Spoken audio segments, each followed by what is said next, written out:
हमारी हमारी सारी बाहरी एक्टिविटीज और हमारे काम जो क्रियाएं होती हैं वो मन के अंदर की एक्टिविटीज का अनुसरण करती रहती हैं। आंतरिक क्रिया सभी बाहरी क्रियाओं से पहले होती है। आप फिजिकली जो भी कदम उठाते हैं या आप वस्तुपरक तरीके से जो भी करते नजर आते हैं वो सब एक नक्शे का हिस्सा होता है जिसे पूरा करने के लिए आप विवश होते हैं। अपने गोल को स्वीकार करने से उस गोल की प्राप्ति के जो रिसोर्सेज हैं अपने आप आ जाते हैं।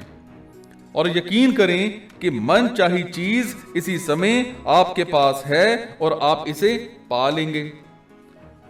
हमें अपनी भलाई से इनकार करना छोड़ना होगा। एहसास करें कि एक ही चीज है जो हमें उस अमीरी से दूर रखती है जो हमारे चारों ओर फैली है। ये एकमात्र चीज है हमारा मानसिक नजरिया। ये एकमात्र चीज है ईश्वर, जीवन और संसार को देखने का हमारा दृष्टिकोण। इस सकारात्मक सत्य को जान लें, इस पर विश्वास करें और इसके अनुरूप काम करें। आप ईश्वर के महान नियमों के जरिए जो भी हासिल करना चाहते हैं वो पा सकते हैं, बन सकते हैं, कर सकते हैं। आपका मन कैसे काम करता है इसका ज्ञान आपका रक्षक और आपका मुक्तिदाता है। विचार और भावना आपकी तकदीर है। आप चेतना के अधिकार के द्वारा हर चीज के मालिक हैं। आपकी हेल्थ की चेतना आपका स्वास्थ्य पैदा करती है, दौलत की चेतना दौलत पैदा करती है। वैसे ये ध्यान रखें कि आप जिसके लिए प्रार्थना करते हैं उससे संसार इनकार या विरोध करता नजर आ सकता है और कई बार तो आपकी इंद्रियां भी आप पर हंसती नजर आएंगी। अगर आप अपने मित्र को यह बताएं कि आप अपना नया कारोबार शुरू करने जा रहे हैं तो वो तमाम कारण गिनाने लगेगा कि आपका असफल होना क्यों तय है।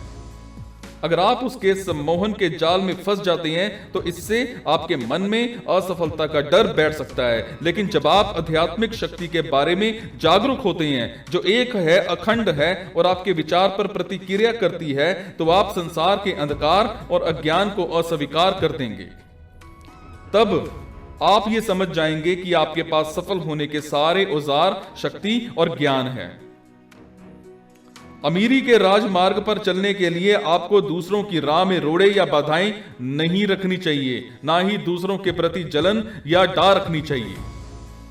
दरअसल इन नकारात्मक भावों को प्रश्रय देकर आप खुद को ही चोट और नुकसान पहुंचा रहे हैं, क्योंकि आप ही तो हैं जो इसे सोच रहे हैं, महसूस कर रहे हैं। जैसा कि वंबी ने कहा था, आप किसी दूसरे को जो सुझाव देते हैं वो आप खुद को दे रहे हैं और इस वजह से स्वर्णिम नियम एक ब्रह्मांडीय और दैवी नियम है।